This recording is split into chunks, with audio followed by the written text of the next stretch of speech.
A mais estranha moléstia, de João do Rio. Era o momento verde, o momento do aperitivo outrora absinto, hoje uma série de envenenamentos de cores variadas e de nomes ingleses, a que a leve estética sem inventiva dos cafés e das confeitarias continuava de chamar sempre o momento da água glauca. Por hábito, sentara-me a uma das mesas do terraço de confeitaria, os olhos perdidos na contemplação da avenida, àquela hora vaga, tão cheia de movimento e de ruído. No asfalto da rua era a corrida dos carros, apitos, trilos, largo bater de patas de cavalos, chicotadas estalando no pelo das magras pilecas dos tílbures, carroções em disparada, cornetas de automóvel buzinando arredas, gente a correr ou parada dos refúgios, à espera de um claro para poder passar, o estrépito natural do instante e a hora da noite nas cidades, nas calçadas uma dupla fila de transeuntes, sempre a renovar-se, o cinema colossal de homens das classes mais diversas, operários e dandies, funcionários públicos e comerciantes, ociosos e bolsistas, devagar ou apressados ao lado de uma multicor galeria de mulheres, a teoria infinita do feminino para os gêneros, pequenas operárias, cocotes notáveis, senhoras de distinção, meninas casadeiras, simples apanhadoras de amor. As sombras, a princípio de um azul furioriáceo, depois de um cinza espesso, iam preguiçosamente espalhando o veludo da noite, na silhueta em perspectiva das grandes fachadas. À beira das calçadas, a pouco e pouco, os pingos de gás dos combustores formavam uma tríplice candelária de pequenos focos, longos rosários de contas ardentes, e era aqui o estralejamento surdo das lâmpadas elétricas de um estabelecimento. Mais adiante, o incêndio das monstras faiscantes, de espaço a espaço as rosetas como talhadas em vestes de arlequins dos cinematógrafos, brazonando de pedrarias irradiantes as fachadas. Ah, os contos de fadas que são as cidades! Os meus olhos se fixavam na confusão miriônima das cores, vendo em cada roseta um caleidoscópio, sentindo em cada tabuleta o sonho postiço de um tesouro de Goiconda, a escorrer para a semi-opacidade da noite, cascatas de rubis, lágrimas de esmeraldas, reflexos cegadores de safiras, espelhamentos jaudes de topázios, e eu recordava outras cidades, outras casas, o eterno boulevard, suprema orquestração do bom gosto urbano. Que fazer? Os meus olhos descansaram na multidão.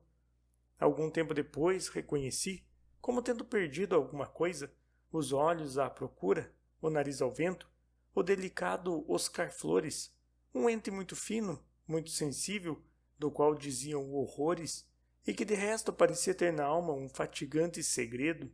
Os segredos fizeram-se para ser contados? Tudo vai de ocasião. Que estaria Oscar Flores, com a sua palidez e suas lindas mãos, a procurar assim? Esperei alguns minutos, olhando a ver se via a causa daquela aflição, e por fim, quando o jovem se resolvia a continuar, chamei-o ruidosamente. Ele voltou como se fosse apanhado em flagrante. Estava visivelmente contrariado. Vem daí tomar um aperitivo. Não, obrigado. Tenho que fazer. Pois se já perdeste a pessoa a quem acompanhavas? Viste? Fez ainda mais pálido. Vi, isto é, sossega. Vi que procuravas alguém.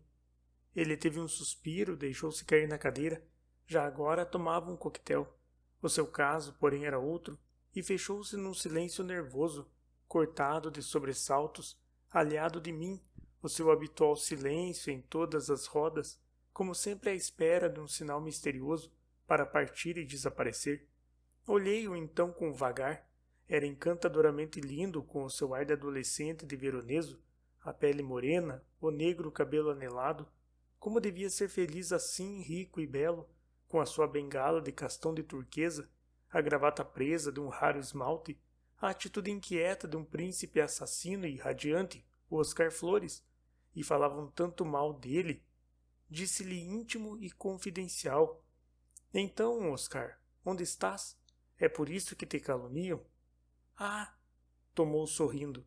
Ainda falam de mim? Cada vez mais. És o leitmotiv da falta de assunto. De resto, há sempre na voz do povo um pouco de razão. Estou a acreditar que realmente tens um segredo? Ora, os segredos deixam-se para mulheres e para os homens sem interesse, os homens vulgares. Mas não tenho segredos, protestou cansado. Tenho apenas a mais estranha moléstia nervosa que ninguém sabe. Curioso, hein? Diante de mim toda a gente sente a anormalidade, outra esfera, outra vibração. Que será? Os mais espessos, e dessa espessura intelectual se faz a opinião da massa, pensam logo nas degenerações normais, no centro das loucuras que é a cidade, e não é nada disso, é outra coisa, é a minha moléstia. A existência concentra nela, no desejo de domá-la e na irresistível vontade de satisfazê-la. Tenho estudado, tenho lido, tenho feito observações a ver se encontro outro tipo igual.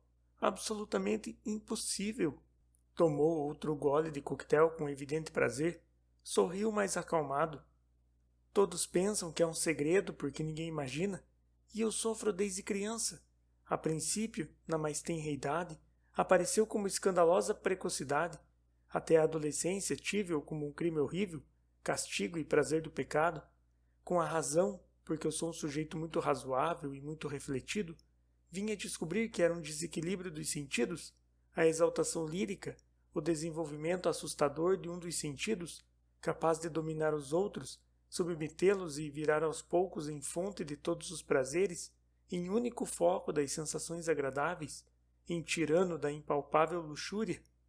Já de certo conversaste com os artistas jovens, os que falam na realização da arte, no ideal que jamais se corporifica, e é na nossa alma como o perpétuo sonho irrealizável.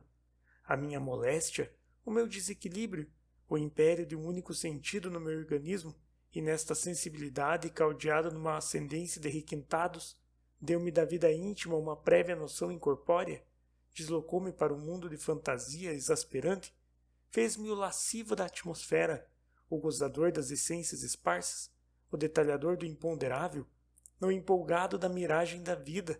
Emborquei tranquilamente o veneno que me tirava o apetite e murmurei: meu caro Oscar, tenho uma profunda simpatia por ti, em primeiro lugar porque és belo, em segundo porque tens espírito, em terceiro porque nem a beleza nem o espírito conseguiram reduzir-te à atroz banalidade de ser totalmente feliz.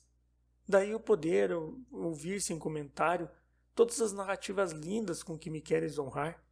Esse teu desequilíbrio é de fato uma psicologia muito sutil, muito trabalhada. Oscar teve um gesto de impaciência. Quando digo, é tão inverossímil que ninguém acreditaria. Entretanto, tens diante de ti o homem que analisa o seu tormento e não lhe resiste. Sabes o que é o sentido soberano? O olfato? Apenas o olfato. Sou como o escravo, o ergastulado do cheiro. Tudo é cheiro.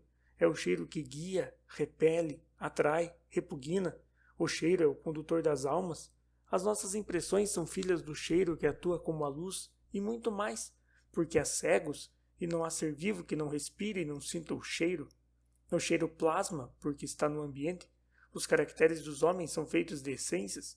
As profissões dão aos entes certos e determinados cheiros. Vive 8 dias numa casa de perfumes ou no rodor de uma mulher galante, e as tuas ideias tomam aspecto de ideias com pó de arroz, de ideias efeminadas, made expressly para uma certa roda pueril. Sente o cheiro dos marinheiros, com o cheiro do mar e 3 ou 4 escalas de cheiros de óleos refrescados pela viração larga. Um homem sensível não pode viver muito tempo nesses lugares, porque o cheiro permanente dá-lhe como uma continuidade da visão oceânica e um estado trepidante que lembra a vagabundagem de grandes navios por mares ignotos. A alma dos entes revela-se pelo cheiro, a das coisas também, só pelo cheiro. Conheço os interiores das casas, o gênero, a classe das pessoas que as habitam pelo cheiro. Como de olhos fechados dir-te-ei a casa vazia, apenas aspirando-a. Posso mesmo dizer-te que cada cidade tem um cheiro próprio, e que eu os sinto ao aproximar-me, ao saltar no desembarcadouro, cheiros que conseguem dar a impressão geral dos habitantes, cheiros honestos, cheiros voluptuosos, cheiros de seio. Mas realmente é delicioso, é atroz. A hiperacuidade de um sentido dirigida com estética é o homem dos perfumes. Não me fales de perfumes. do perfume com a significação normal de extrato fabricado para o mercado, é outra coisa. Sou a vítima do cheiro. Para mim não há cheiros repugnantes, há cheiros desagradáveis. Tenho a sensualidade dos cheiros os mais diversos, do cheiro da terra, do cheiro da erva, do cheiro dos estábulos e do cheiro das rosas. Como comecei a sofrer desse desenvolvimento paroxismado do sentido olfativo? Sei lá. Não foi o perfume, foi a extensão vasta dos cheiros que não são perfumes. Em criança, antes de levar qualquer gulodice à boca, instintivamente cheirava a de olhos cerrados para sentir bem e prelibar deliciosamente o prazer de degustá-la. Depois, quando me tomavam ao colo ao beijar-me, achava sempre meio de cheirar, de aspirar as pessoas agradáveis. Cada pessoa tem um cheiro diverso. Na minha infância, a perversão, se lo há de fato, surgiu ensinando-me todo o pecado. Gostei da carne porque cada nuca é um pouco do olor da natureza e há bocas que são como orquestrações de odores. Ah, esse tempo ainda ingênuo, esse tempo instintivo. Eu me envolvia nas roupas brancas que as raparigas tinham usado, pendia para as cabeleiras com tal ânsia aspiradora, tinha os modos tão poucos normais, que a família se assustava e as raparigas achavam uma infinita graça. Ah, que pequeno vicioso! Elas diziam convencidas de que eu gostava apenas do cheiro das suas roupas. Não era, porém. A minha nevrose olfativa se acentuava cada vez mais, cada dia mais com caráter desabridamente sensual, e já a rapazola não distinguia o que me poderia conceder o prazer. A erva molhada, o cheiro dos estábulos, um cheiro de nuca, um cheiro de corpo, e já começava a sentir as excruciantes necessidades de certos cheiros, que eram tão violentas quanto a fome ou o amor. Então era preciso aliar-me, deixar a roda dos conhecidos, sair por aí a ver se descobria o cheiro que eu precisava, o cheiro que eu não sabia qual era, mas devia tranquilizar-me. Tinhas a obsessão de um cheiro nunca sentido? Exatamente. Ainda era romântico e até os 18 anos tentei, com um pouco de literatura e alguns conhecimentos químicos, o prazer dos perfumes, dos cheiros artificiais. Arranjei catálogos, estudei longamente, tive baterias de perfumes em frascos de cristal, fiz como todo sujeito lido em livros franceses, a sinfonia dos perfumes, a alegoria dos perfumes, a pintura sugestiva dos perfumes, combinando essências, renovando as camadas de ar do aposento com pulverizadores, cheios de misturas sábias ao lado de incensários a queimar olências exóticas. Era perturbador e era irritante. O meu olfato desejava, tal as marafonas que a sorte leva ao grande luxo, excessos de natureza, virilidades de ambiente, esses perfumes que as mulheres usam, esses perfumes com que vocês se civilizam e se friccionam são ignóbeis.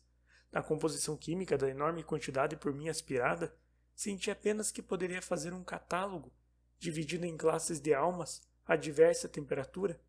Perfumes quentes, semi-oleosos, perfumes tépidos, perfumes frios. Os perfumes de Robigan dão sempre a impressão de calidez, de calor opressivo. Os ingleses e os americanos fazem dos frios, desses que a gente, ao aspirar, pensa em águas geladas e madrugadas ibemais. Meia dúzia de refinados franceses conseguem a meia temperatura, evoluindo-se lentamente. E há também os medíocres, os reles, os que lembram montras de boulevards em bluffs de luxo e de conforto, elegâncias por todo o preço dos armazéns duvidosos. Quer uns, quer outros, entretanto acabaram por me fazer mal. Dores de cabeça, apertões nas têmporas, uma impressão angustiosa de acachapamento, mas era muito artista. Um amigo, de volta do Oriente, trouxe-me então uma coleção de perfumes. Eram maravilhosos. Andei doente e morno, com uma alma de serralho e de mel, por aspirar um frasco de essência de rosas. Esses perfumes entravam-me no crânio como estofos bordados de pedraria, como broquéis incrustados de gemas coruscantes. Deixavam-me sonambúlico, com frases de antifonário e sonhos de rosas de Cras, de Quemar, de Cachemir. Vi então que a minha doença não amava as concentrações mais ou menos industriais. Príncipe encantador, havia as flores. Sim, as flores. Amei as flores, tateando na sombra do mal. As flores são as caçoulas dos perfumes naturais. A natureza condensa nela o olor das suas paixões, a alma dos seus desejos, as recordações de tonturas, de frenesis ou de grandes repousos celestes? Não sorrias.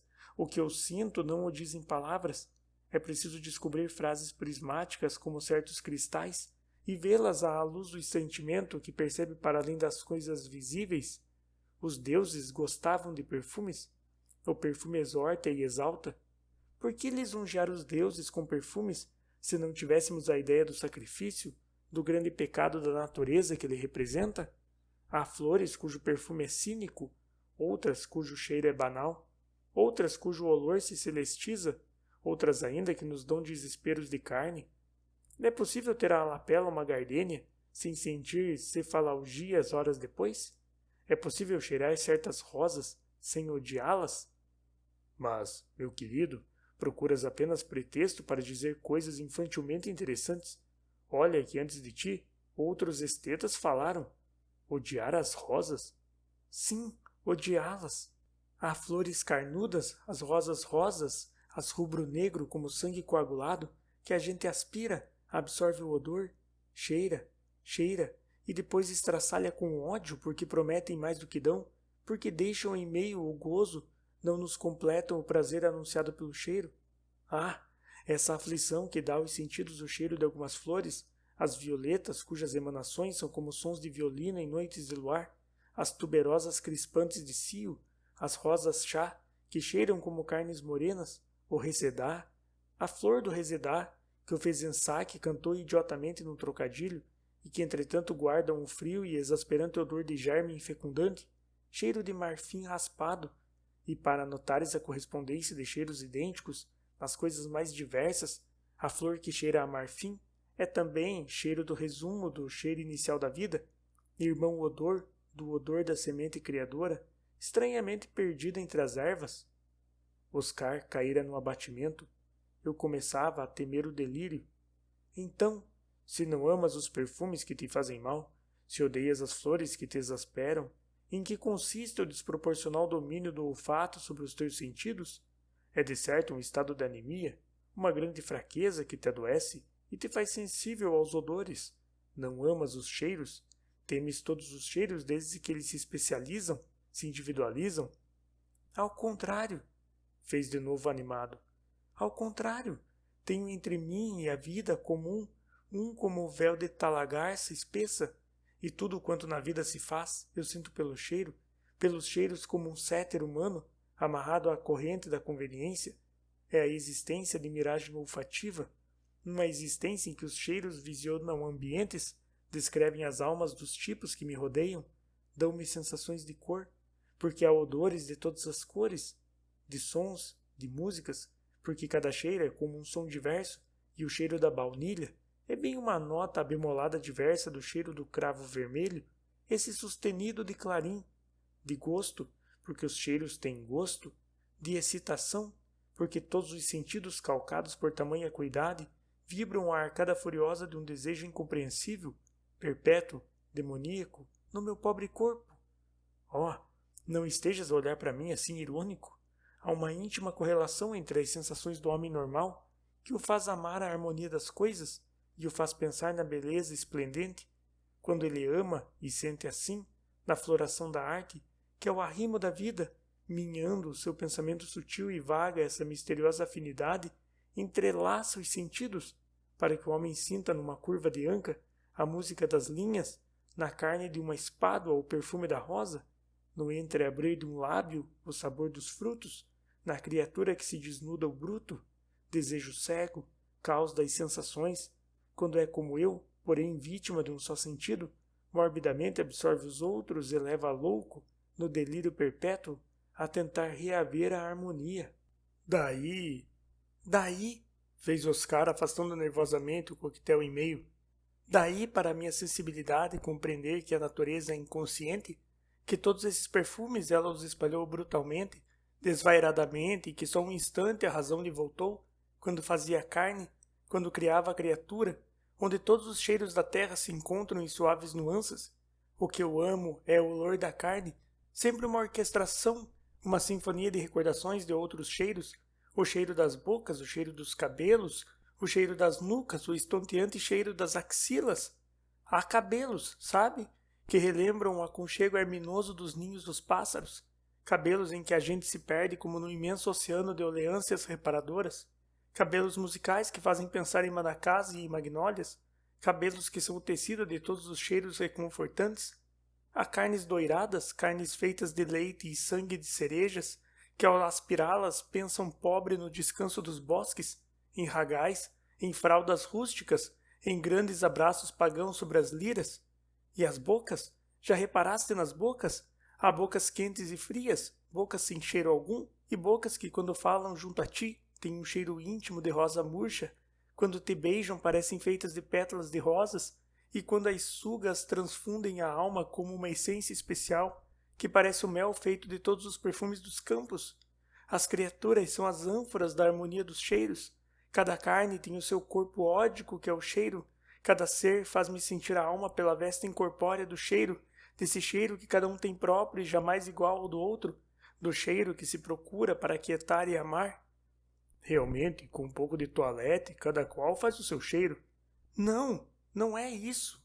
Talvez pela toilette e a perfumaria sejam-me indiferentes as formosas mulheres que deixam rastilhos de perfumes industriais e parecem feitas para os retratos de Eleu ou do Amoedo. Não as amo porque, maceradas de essências com os vestidos pulverizados de perfumes, a boca lavada por águas e pós brilhantes, os lábios carminados, a face empoada, são como os manequins da moda. O cheiro é a alma dos seres. Elas afogam a alma no artificial para encantar os simples, os brutais. Os meus instintos gelam-se, morrem em frente dessas baiadeiras mascaradas, com a máscara transparente de outros cheiros. Houve um silêncio pesado. Ah, disse eu, vendo-a expirar a confissão. É grave? Oscar olhou para mim, cândido como Adonis, e cansado como se sustentasse nos ombros o mundo.